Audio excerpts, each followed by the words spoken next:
All right, hello and welcome back to the American Soccer Crash Course. Home stretch. We're running out of time. 2 days till the World Cup. Qatar versus Ecuador. Going to squeeze that in before your NFL Sunday. So to introduce our casual fan real quick, my roommate and cousin, Michael. How's it going? Good. Thanks for having me. Excited. Absolutely. Michael, what does your soccer literacy resume look like? Historically very casual. Okay. I would say you gave it a lot of effort over the years to push me into this. Okay. And I would say that combined with Ted Lasso kind of got me into Premier League when You're a Ted Lasso guy. Oh, big time. Okay. So now I'm an Arsenal guy. I'm a gunner. Nice. It's turmoil, ups and downs. Like last year was a struggle. So glad to be back on top. Yeah, absolutely. I went through a lot last year. How'd you pick Arsenal? So actually, I was talking with Christian, and it was. So I don't want to jump in while somebody's at the top, but I want a historically good team, so Right. I'm not rooting for Dortmund. That's the best one. And sorry, historically good team. Yeah, that's Process that all of it. Yeah. Took us about 2 minutes to get a slide into And Dortmund. then, so I just kind of went with Arsenal, and then also I don't know, just Gunners. I think the logo's cool. I don't know. Nice. So yeah. Yeah, we had our last guest was an Arsenal fan, and he was introducing our goalie who plays for Arsenal, and he goes, yeah, Arsenal's a team currently sitting top of the Premier League. It was And good. will be for the next 9 weeks or so. Yeah, it's huge going into the break. Yeah, exactly. Just not learning about all that. So Yeah. So there's something new to the set. We got a couple hats. Can you guess? Can you couple tell? Sweaters. The boys are just a little bit too excited to have a sponsor. Yeah, So the producer finally got us one. finally. Finally. Chicago Bagel Authority, the official sandwich of the American Soccer Crash Course. Hopefully we'll be doing a show from there soon. But yeah, excited to do this partnership. We're going to be giving away this merch. So check out our Instagram for the to be determined rules on that giveaway. Yeah. Additionally, you know the deal. Like and subscribe to put food on the table for the producer. Allows us to expand our audience going into the World Cup. And as we've said before, you can watch any of our episodes at any given time. They stay fresh, quote unquote. You can watch them front to back or however you want to really digest them. But we will be doing recaps during the World Cup, Yes. especially during these first 3 group stage games. We'll be, getting our hot takes out there, just letting it fly. No scripts, nothing, just vibes. So just vibes. yeah. So quick agenda. We're gonna do. Rather than a main man today, we're going to do odd man out, which was your brainchild, Lodge. Yeah. Yeah. Finally got one over on the producer. Pretty excited. Finally let you Here, get this one guy's in. a stickler. Yeah. He's a little uptight, that's for sure. We're going to give our final lineups, what we want to see against Wales on Monday at 1 p.m. Central.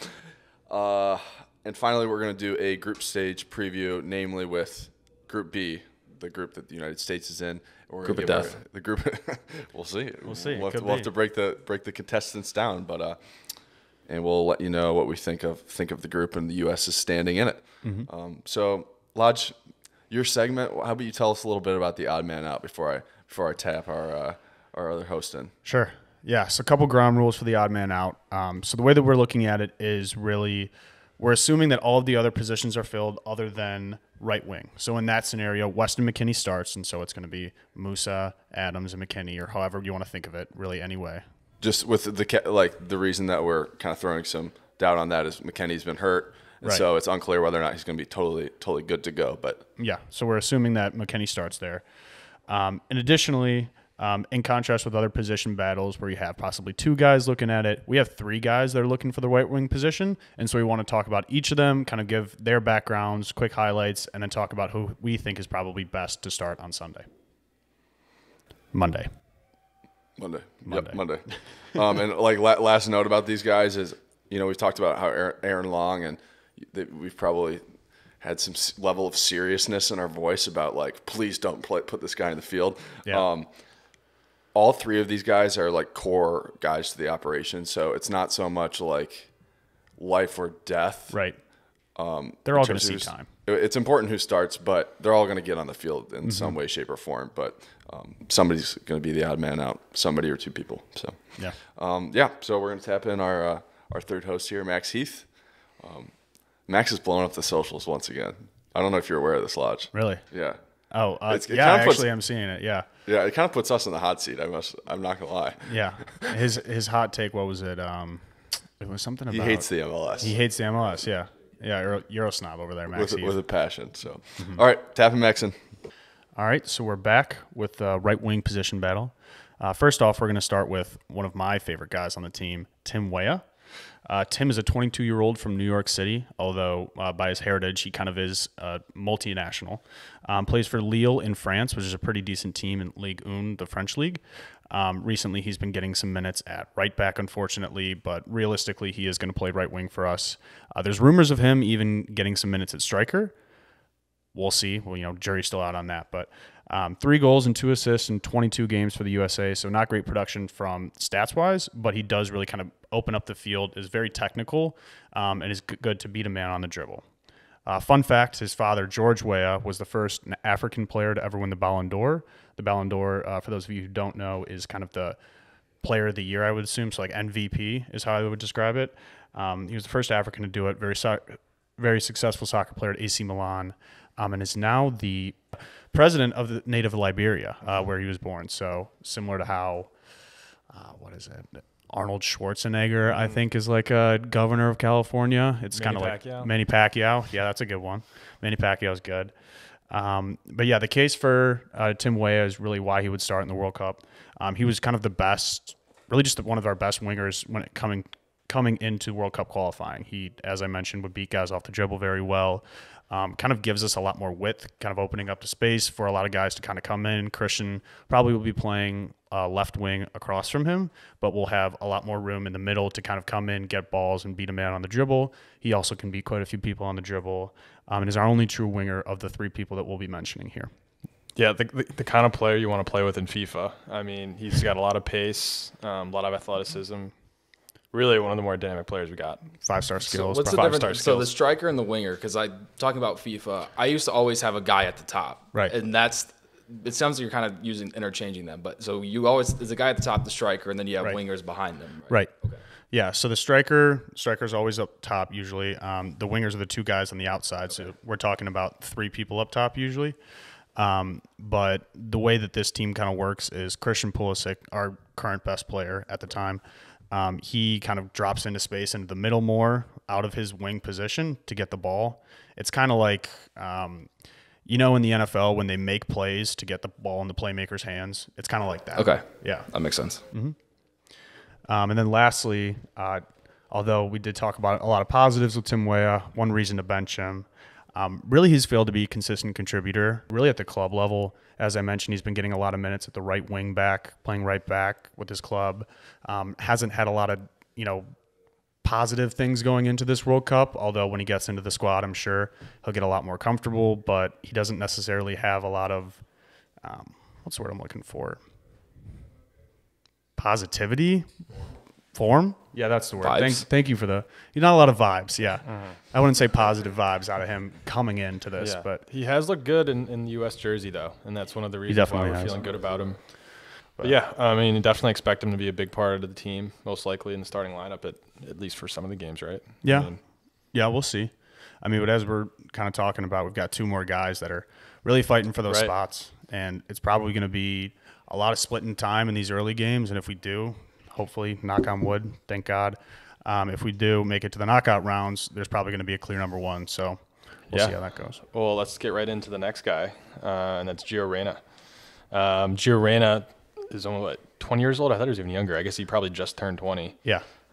Really young player. One of the more exciting players we got in our team. Mm-hmm. Like a lot of our team, people are excited not because of what he is now, but what he could be. He plays on our producer's favorite club, Borussia Dortmund, which gets people excited because there's not many U.S. players that play on one of the top clubs in the world, which Dortmund is. Like as we said, a lot of our players play on trash teams that are in the MLS. Yeah, and it's tough. And really, it's real tough. And really play with janitors and accountants in the MLS. But Clearly no bias here. Gio Reyna plays not only in one of the best leagues, but on one of the best teams, and is a significant player in that team. Sure, had some good moments and has looked good this season. Obviously, with injury, hasn't really been getting all of that many minutes, but in the U.S. uniform, he's also been good. and has had moments as well. And you watch him play. I mean, he's a really smooth player, Lodge. I mean, he's a great passer. He's good on the ball. You know, at a really young age, you watch him, you're like, wow, this kid could be pretty damn good. 100%. See the shorter guy? Shorter guy. I don't see that. It's yeah, gonna be it's really tough. hard for me to describe. There's this one guy. There was this one international game I watched earlier this year, and he came on late and just dribbled around everybody. And I'm getting a nod from the producer. That is the guy. Yeah. I think. So actually, the producer is also mentioning to me, we're actually going to cut to a video of him against Mexico where he does slalom through like 8 or 9 different players. He gets, I think I teed that up. Yeah, that was a pretty good job. Yeah, that was exactly what you were thinking about. But we're cutting to this clip real quick where against Mexico he beat 7 or 8 dudes coming in off of an injury, so he played about 20 to 30 minutes, but definitely had quite the impact.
Yeah.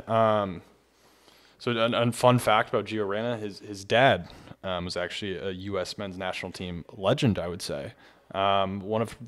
Which isn't saying much relative to the U.S. history. I mean, he was a good player in England. Was on a lot of pretty good U.S. teams. One of our key players, played in four World Cups. Wow, that's a lot of World Cups to play in. Sorry. But yeah, he was even the captain in one, but it definitely comes from good lineage, which is, I guess, we have a couple players that, came from pretty significant professional as players. It stands, like, who's like the top international U.S. player? Is it like Dempsey? Of all time? Of all time for U.S. right now, yeah. That's actually a very good question. So that's a very good question. I mean, 3 guys probably come to mind. Number 1, Landon Donovan. Number 2, Clint Dempsey. Number 3, Tim Howard. Kind of interchangeable between the 3. I would agree with that. Tim Howard, goalkeeper. So apples and oranges. Those are like the 3 guys I know. I would even throw Brad Friedel in the mix, maybe. I mean, he had a pretty long career as a he definitely did. Played for Tottenham and whatnot. So yeah, was a little bit of a black sheep of the U.S. men's team, but that's beside the point. I would say, between those 2, it's really a toss-up. Donovan got left out of the last World Cup team, right? That was a big. Am I remembering that right, or is that the Olympic team that? No, I think you are remembering that right. In 2014. Yeah. I remember that being a big deal. That was a big deal because it was like, oh, we're bringing in all these young guys. We're not going to give the old man a spot. When he was, I think, in the camp right before leading up to it, and then they just cut him. Yeah. Pretty brutal. It's pretty messed up. Yeah. Yeah, no, but back to Gio Reyna, kind of the case as to why start him. He's regarded as our best player with the highest upside, I would say. Definitely has a lot of positives. Very silky on the ball, very smooth, can beat a couple men as we showed in that video. Reason why not to start him, brutal year of injuries. He has been stricken, ridden, however you want to phrase it. Every single time that he comes onto the pitch, you're kind of a little scared that he's going to come off. So you're afraid to put him anywhere between like 45 minutes to 90. And additionally, he hasn't quite found his form yet. He's starting to get there. I think he had an assist or 2 for his club leading up to this World Cup. But he's still trying to find his feet. So it would be a bit of a shock if he starts, but definitely expect him to still get some minutes. Yeah, I hope he starts. Like Lodge said, I feel like, we don't have that many players that can really have moments of like greatness, of really high quality play. He's one of them that could actually pull off a great goal and be able to beat England, pull off an amazing pass that, you can really count on basically one hand how many guys we got like that. So I'm in the camp of like, let's just throw those guys, even if they're not in the best form or in the best shape right now. I'm in the camp of like, let's just put all our best players in the field and see what happens. But definitely, I digress. Definitely have them there in crunch time. Yeah. Lastly, in the position battle for right wing, we're going to be talking about the Medford Messi, Leeds United's forward Brendan Aaronson. Our producer's motioning to me to show this quick clip. First off, I want to put a disclaimer out there. We do not support Kanye West and his views, although they are Leeds fans renditioning American Boy, also by Estelle. Let's throw it in there. Just a feature. Just a feature. Just a feature. But Trying to get his name off of that. Mm-hmm. Yeah, anti-Kanye podcast. We don't endorse. Maybe the Kanye first. West. Maybe the first anti-Kanye podcast. it could be out there. Yeah. All right.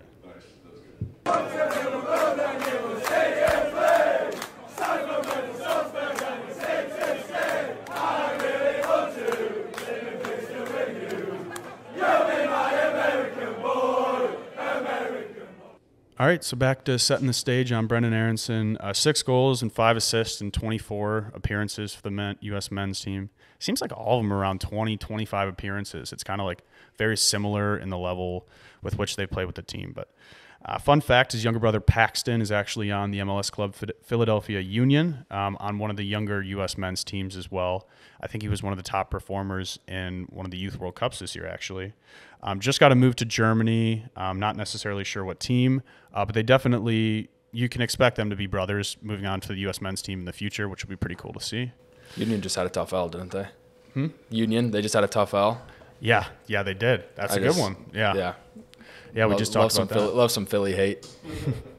Yeah. Did you see, do you know James Droz on in TikTok, the guy who goes, "What happened?" Oh, yeah. Did he do one of those for them? Yeah, he did one last hilarious. night. Yeah, okay. Right after the game, I went on, and I was expecting it. It was perfect. Yeah. Wow. But back to Brendan Aaronson. Why to start? He's a motor. Like, he is an Energizer bunny. He's run into the ground. You're going to get 100% effort from him every single time he steps on the pitch. Great in transition, fast break. If you're looking to break out quick, he's a good guy that can give it 1-2, 1 and go, and then he can go down the field, sprint and beat a man. Expect him to make dynamic plays with this team. Why to bench him? There's been talk with his play with Leeds, also with Red Bull Salzburg as he was there in the past. Really about his cutting edge in the final third. He's known to make an extra pass sometimes, or isn't necessarily have that killer instinct that we're looking for when it comes to a goal scorer. But at the same time, as a winger, you're not always looking for a goal scorer when it comes to a winger. Usually you're looking for that up top, although sometimes he has played up top.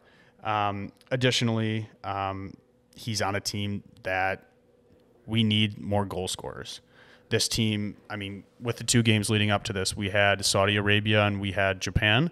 We had almost no chances in those 2 games leading up. We need guys who can put the ball in the back of the net when it comes down to it. So that's kind of the case against him in this point. Yeah, no, and you have to think that he's a lock to start, right? He has a couple, maybe he's not the best finisher, but he's one of the better players we got. I think he's really fun to watch. Like Lodge said, he's all over the place, like an Energizer bunny. He's good on defense. And even though he's maybe not the best attacker, relative to, relative to some of the accountants that play in the MLS, he's far and beyond skill-wise. So, he's probably one of my favorite players. I think he's one of the few players we can look at heading into this World Cup where, everything's kind of looking positive for him. He plays for Leeds is one of the, you can't really say they're one of the better teams in the Premier League, but they're a decent table. Premier League team where he's playing pretty much every game. They're bottom right now, but generally they're a mid-table team. But he's in my starting lineup, that's for sure. Probably in everyone's. So yeah, and now that we get into it, is that your verdict after we talked about those 3 guys, Weah, Gio, and Brendan Aaronson? Is he your 3 of them to start, do you think? You have to choose one, by the way. I have to choose one of them to start? Choose one of them for that last right wing position. Realistically. Well, in my hypothetical lineup, I actually have all 3. But, yes, I would start Brendan Aaronson. If I had to pick one, I'd start Brendan Aaronson. All right. Well, then, that gives a great segue into the lineups, Max. I think you can go ahead and start here. So, I'm getting a little crazy with mine. We'll start off, obviously, I think to start, I'm going pretty chalk here, right? Matt Turner in goal, left Robinson, Ream and Walker Zimmerman in the center. We got Dest on the right, although he might not be healthy, but fuck it, I'm throwing him in there. In the middle, we got McKennie, Adams, in those 2 center mid spots. This is where we get a little crazy. Pulisic on the left. Okay. In the center, I'm gonna go Aaronson, center midfield. Okay. Center attacking midfield. The right, I'm going to go Gio, and I'm going to go way up top. I'm not a conventional striker up top, but you know what? I think we need to show up with a little something that no one's expecting. There's been talk about the striker, Weah practicing at striker. There definitely has. So this is out of the box. Not really out of the box. People have been talking about doing something like this, but I think we should do it. I think I'm not feeling good about any of our strikers. Let's get our best players out in the field, see if they could do something. That's my take. If we, sub sergeant on at half if you need. Yeah, no, let's see how this works. That's an interesting take because, as you mentioned, it is generally our best players all out on the field. I mean, when you look at the guys we have at the striker position, Josh Sargent, Haji Wright, Jesus Ferreira, they're coming in with okay form. None of them are just like bursting at the seams besides arguably Haji. He's done very well for himself. But, you know, at some point you want to just say put the best players on the field and let them make a play. Yeah, and I think that's what you're doing with your lineup. Yeah, I think it's definitely a risk, but I don't know. I think we need to take a risk. I don't know. So, fair enough. Yeah. All right. Well, I'm going to go ahead with my team. It's not anything crazy if you've been listening to the podcast compared to what I've done last time. It's pretty similar. So in goal, Matt Turner, Jedi Robinson at left back, 2 center backs, Tim Ream and Walker Zimmerman, and right back. For this first game, there is a lot of talk about load management for right back Serginho Dest. Really, I want to see the guy play, but I'd rather he be healthy going into the last 2 games than get himself injured or have some kind of muscle injury, muscle strain or anything like that. So I'm going to say playing for 45 minutes, but I think you start DeAndre Yedlin. In the 3 in the mid. Him. What? I remember him. You remember him? That's yeah. I do remember that guy. Sorry to cut you off. Akron alumni. Akron alumni. That's a good point. In the midfield, we're going to go McKennie, if he's healthy. Please be healthy. Tyler Adams and Yunus Musa. Those are the 3 that I want to see. Left wing, Pulisic. Right wing, I want to say Weah. Super sub, Gio and Brendan Aaronson. Both going to be very, very vital to this team. Just not going to start. Striker, Josh Sargent. Probably Josh Sargent. I'm not terribly excited about any of these guys, but when it comes down to it, as I mentioned, you want a guy that can put the ball in the back of the net. Wait, Lodge, I got a question for you. So with your 3 center mid, do you have Adams, McKennie, and Musa? Yep. Do we not want more of like a Cam kind of guy in that third midfield spot? I was under the impression that's usually like what we did. No. Usually, well, in the past, what had been happening was Christian had been playing in that Cam role, or Gio had been playing in that Cam role. I think Pulisic probably is going to play out on the wing. That's usually where he's more effective to me. Otherwise, it's kind of he's been asked to do too much if you're putting him in that Cam role, that center attacking mid. Gio, I don't think can go 90 minutes right away. I think he's got to get some. So do you play Musa? You're saying you play Musa there then? I'm saying you probably don't have a center attacking mid. I'm saying all 3 guys are just going to be kind of there. Probably Musa more attacking than the other 2. Probably a pivot between McKennie and Adams in the back. That's usually how they've been doing it in the back, and it's worked very well for us. Musa a little bit more attacking, but he's still like a box-to-box midfielder. Yeah. No, I don't hate that, honestly. It's not bad. Yeah. And then I think our producer had one change to my projected lineup, which was Serginho Dest playing regardless of injury or load management or anything like that. Get the best player on the field for that position. So the producer, I don't want to do a big reveal yet, but he's motioning for me to do it. It's Christian. Christian is the producer. He's the guy who's got the family you've been to feed. teasing that this whole time? Wow. 11 episodes in. Wow, that's a big reveal. Yeah. That's your thumbnail right there for the YouTube video. Yeah, who's that producer? Mystery producer, question mark, silhouette. Yeah, so I think that's pretty much it we got for the lineups. We're going to take a quick break for the big thing, where we're going to be talking about the Group B preview, which includes teams that are in the group of the U.S. So stay tuned. So we have spent 10 and a half episodes of this podcast talking strictly about the U.S. men's national team. Now we're going to break away a little bit. We're going to be talking about the rest of the group of B, what it looks like, and how we think the group's going to end up. So, Max, do you want to go ahead and start with kind of a bio on Wales? Yeah. So Wales is actually, you hear the name Wales, you probably think, oh, they can't be that good. Wales is actually not bad, and all things considered, is probably a team of a somewhat equal caliber to the U.S. We'll get into it, but Wales is pretty good. Yeah. A name you might recognize as a casual fan, Gareth Bale. Oh, yeah. Who is for a long time was one of the best players in the world. Really, played on Real Madrid. Really incredible player at his peak. Man bun guy. I thought he was like super washed, but I think from conversations I've had, he's not as washed as I thought he was. He's slightly washed, and he does play in the Farmers League they call the MLS now. He is in the MLS now. But it's sort of like a vacation home situation. It's like the Ibrahimovic when he came over to the MLS. Yeah, similar situation. The thing that's scary about Gareth Bale is he is a big-time player in big-time games. Yeah. And that game you talked about with Philadelphia Union, he came in and scored the 90-whatever minute header to end up getting to the final and winning in PKs. He, in the World Cup final, scored a bicycle kick, scored 2 goals not in the World Cup final. I was going to say, Wales won the World Cup. No, Champions League final, excuse me.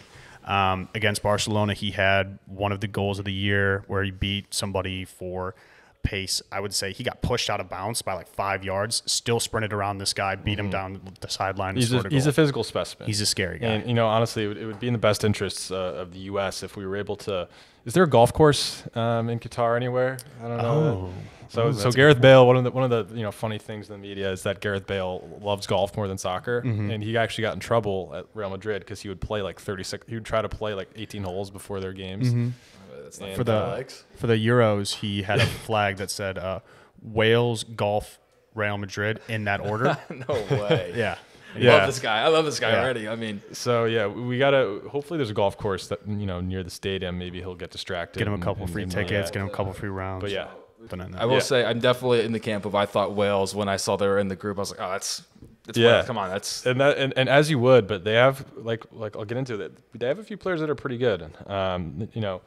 They have Aaron Ramsey, who's a well-known center mid, played at Arsenal. Your favorite club. I remember. I think I recognize that name. Yeah, he's a solid player, still is. They have a couple other guys, Dan James, as well as some guys that play, in the Premier League and other good leagues. What I will say is they lack the depth overall. I think the U.S. has. Outside of a handful of guys, they don't have a lot of talent.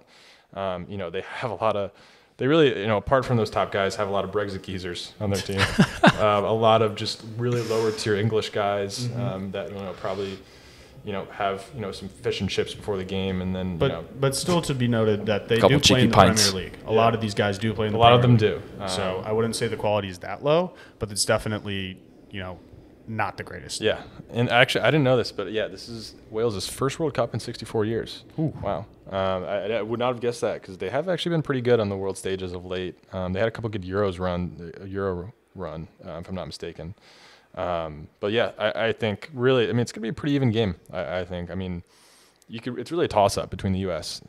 Who wins it, but it's going to be a good game. We're going to need to figure out how to deal with Gareth Bale. But I'm looking forward to it. It's a pretty even matchup. So wasn't he on the cover of like FIFA 10? I think that's why I feel like he's so old. I feel like he was on the cover of a really old FIFA. I think he might have been on one. I can't say for sure, but I think he's probably been on one. Okay. Yeah. We'll fact check. In my head, that's why I just think he's because that's where the majority of my historical soccer knowledge comes from, like Gareth Bale and like Ibrahimovic, those names I just recognize from playing like FIFA 12. Yeah. And I feel like that's why I just think he's like super old in my head, and like he was like not even going to be playing anymore. But it seems like he's honestly, I don't even. What even is his age? 34. Is he 34? Yeah, that's not nearly as old as I thought he would be. Like he's lost definitely some stamina, but he's still gonna be able to hit the ball, rock it up. Wow. Okay. Additionally, just continuing on for headlines, Coach Ryan Giggs of the Welsh team was the coach before kind of this sexual assault allegations, misconduct, suspended from the team. They actually had a great run in the last European Championships, made it to the semifinals, I believe, before bowing out, which is pretty impressive for a country of their stature. The interim coach during that time was made permanent in 2022, so this year definitely could play an impact. Young coach doesn't have a lot of time with these guys. Definitely rallying around it's the World Cup. Everybody wants to get up for the World Cup, but not necessarily a ton of time to instill his own tactics into the team. So that may be where we could, break them down a little bit. Lastly, just they're a little brother to the next team in our group that we'll be talking about, England. England is definitely, the powerhouse in this group. But, boo, as we mentioned. Best player, Harry Kane of Tottenham. I hate to say it because I don't like Tottenham. What do we think of Tottenham? Shit. What do we think of shit? Tottenham. I feel like I should know that as an Arsenal guy. That's a good quote, or good one. Good striker. Definitely can dominate the World Cup. You're going to be expecting 5 or 6 goals if this team goes far. He could win the Golden Ball, which is given to the player that scores the most. Their play style is definitely reserved based on the team that they have. I mean, they have guys from the Premier League in every single top team. So Chelsea, Man United, Liverpool, Man City, all of the big teams and a lot of players in those teams. The thing that kind of is their crash and burn or their best thing about them is their coach. Gareth Southgate is a former England national player who now plays 5 at the back, which is very, very conservative for the team that he has.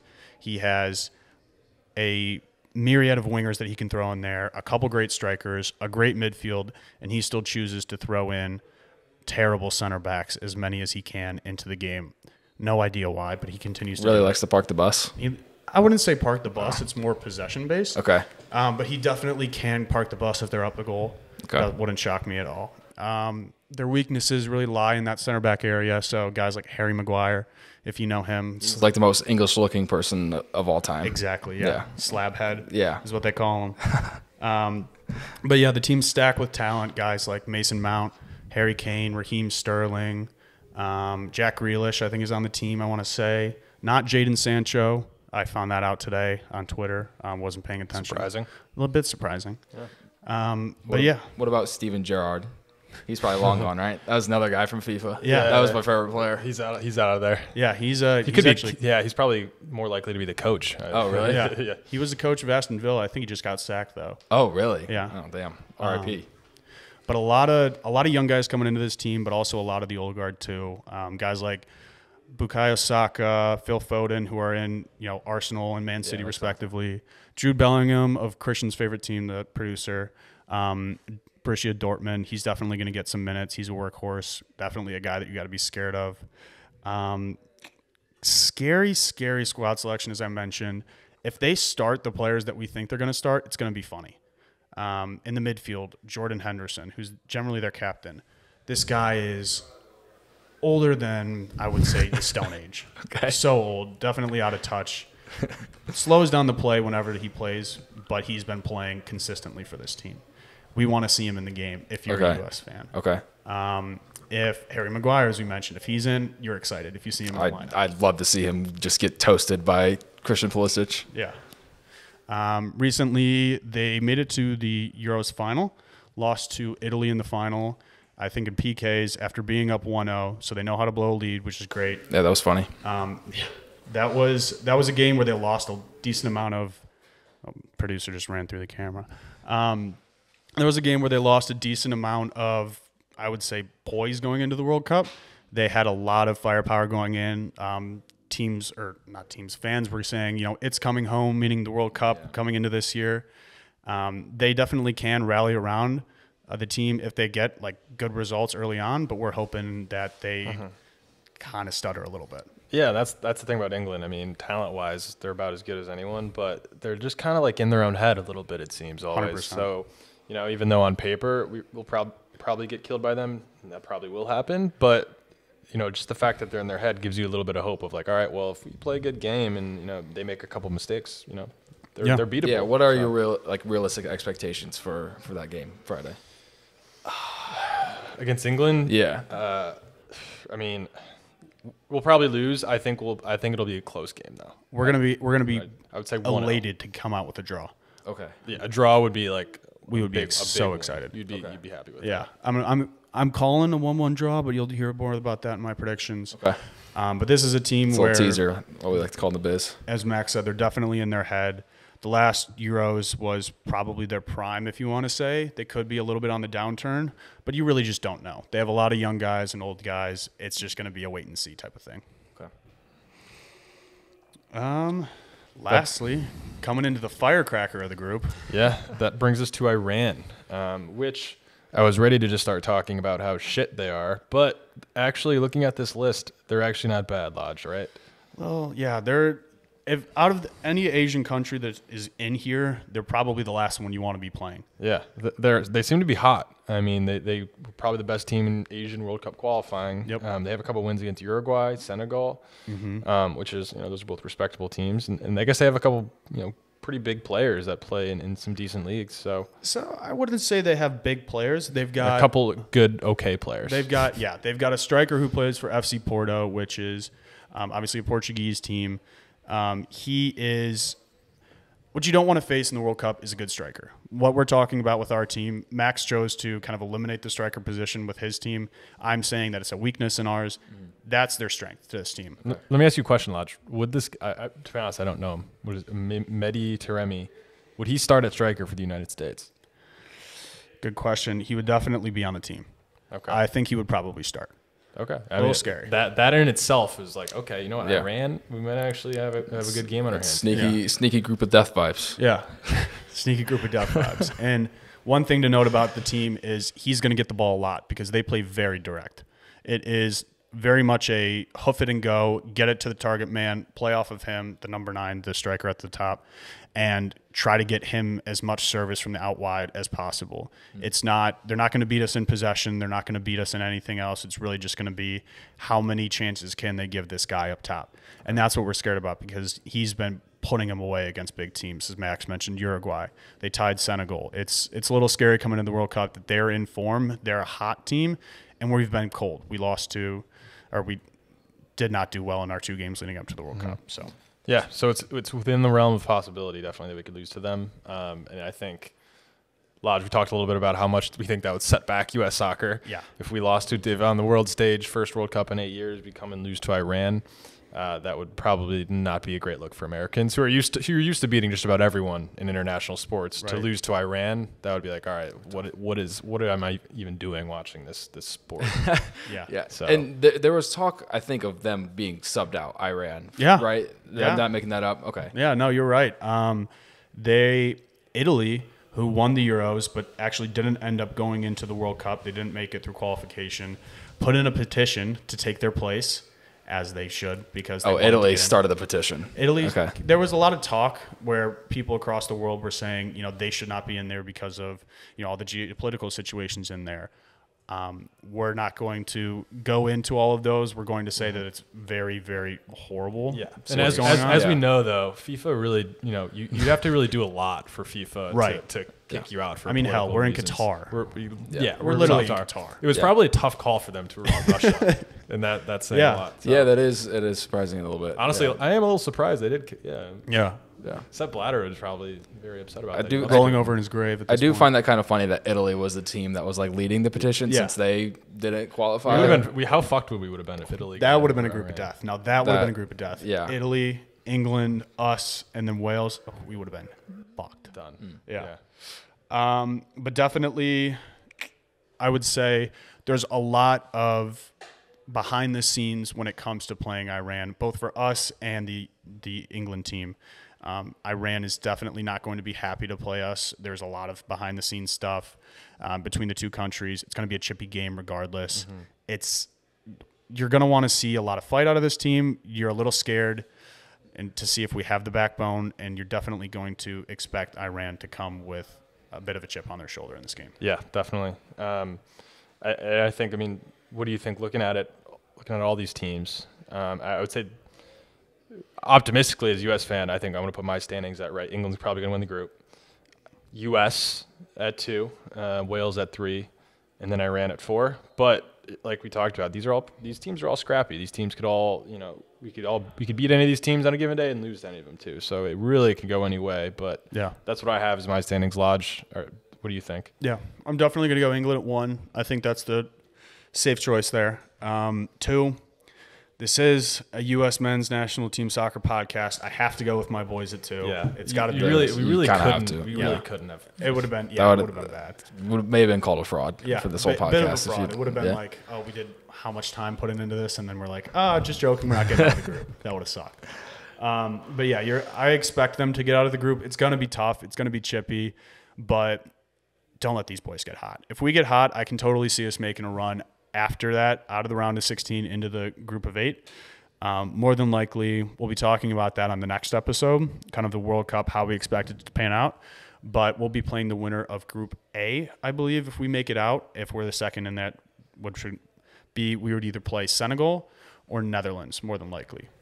Yeah. Both Senegal are they projected to win that group? They're projected to. That's a good question. It's kind of a toss up between them and Netherlands. I'd say Netherlands probably. Netherlands sure, probably, right? But I wouldn't count them out. Okay. So yeah, all beatable teams. I want to say we're going to come away against Wales, put them away early. I sure hope so. If not, it could definitely be a very tense, tiresome game to watch. The England game is going to be fantastic. It's Black Friday. Oh yeah. I'm going to be incredibly drunk for that. You have to be. I'm already planning on it. And then the Iran game, probably just going to be sweating out, hoping we make it through. Yeah. And I expect you all to do the same. All right, just dropping in here. Grinded for 11 episodes thus far. I couldn't not take the opportunity to at least get my take on what I think is going to happen with the USA's Group B. Of course. I truly think that this is going to be an absolute toss-up. One of the most open groups in the whole thing. And kind of in a shit show way more than anything else. Yeah. Not like the group of death and everyone's so good. I think it's anything can happen in this group. I mean, England's the favorite, but they kind of stink. So relative to all the favorites, fuck England. It's tough to put your finger on. But if I'm gonna have to, it's gonna be a lot of vibes, a lot of trends going into these thoughts. But I do think you still got to pick England to win the group. They've Gareth Southgate has proven that he's good at tournament football, at least in those early stages, getting out of the group. Yeah. He's been very good at that. So I'm gonna not waste my time thinking about an England meltdown. I'm gonna put them first. I think we gotta go back to front from there. Number 4. I think that Iran just has too much going on right now. I actually think they're a good outfit at a different geopolitical time, but I mean, there's some serious shit going on there. Sure. There's players that are, tied up in the situation, as you guys have mentioned. I don't think that you ultimately can get past that. They have a lot of good organization and tactics, but not like necessarily star power. Their striker, having a good striker at the World Cup definitely scares me. Scary. But I think Iran will actually come in 4th, but that's not going to be 4th by a ton. I think they're still going to score points. I think they'll actually have probably more than 1 point, 2 or 3 is my guess. But I do think they're going to come 4th. Christian, don't do can it. I say this? This is ridiculous. This This is a U.S. men's national team American Soccer Crash Course podcast. You do not have to think about this. I think the USA is going to be in 3rd. Oh, and God. Here's why. I no. love this program, man. I love the talent. I mean, this microphone arm didn't cost nothing. I did it. I purchased this bad boy in the name of the U.S. men's national team. But I don't believe in Greg Berhalter anymore. I don't think he's the guy. And maybe if this team was 4 years more mature, I would have more faith. But I'm just a little bit too worried. If we came storming out the gates in that last international window, I might feel different. But I love this team. I love their talent. I think we could literally win the group. I think it's possible. But if you're putting a gun to my head, I just think our youth and the lack of a great coach is going to land us in 3rd. It makes me sick, man. It makes me sick. It's making me sick. It's disgusting. I'm Head in the toilet. It's a Sopranos reference for you if you don't know that. I tend to be a pessimistic sports fan. I'll put that out there for sure. I mean, you've lived with ND all your life, so that is fair. Yeah. I mean, I've had my unnecessary shot. Cleveland sports has made me a broken man, but gun to my head, that's it. And I think I would put Wales too. There's nothing particularly special about them other than Gareth Bale and the fact they are very experienced, and I was pretty impressed with them at the Euro. So, man, prove me wrong, please. I'm sorry to do it. Disgusting. Go USA.